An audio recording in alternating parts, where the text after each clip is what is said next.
Y'all, I've gotten so many comments from people saying that I couldn't possibly live off grid because of my hair. Either it's so expensive to do or I have to go into somewhere to get it done. But the reality is, I've been doing it myself for the past 11 years that I've been growing it. I've only had a couple people do it professionally. So the biggest problem off grid is that we only have a 5-gallon water heater. We've tried several different water heaters and still haven't gotten one that matches my standards. So that gives me just enough time to wash it. I then put conditioner in it, let it set while I sit outside in the sun until the water heater heats back up.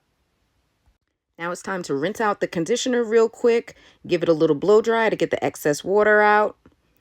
Put some coconut oil in it to make sure it's well moisturized in this dry climate.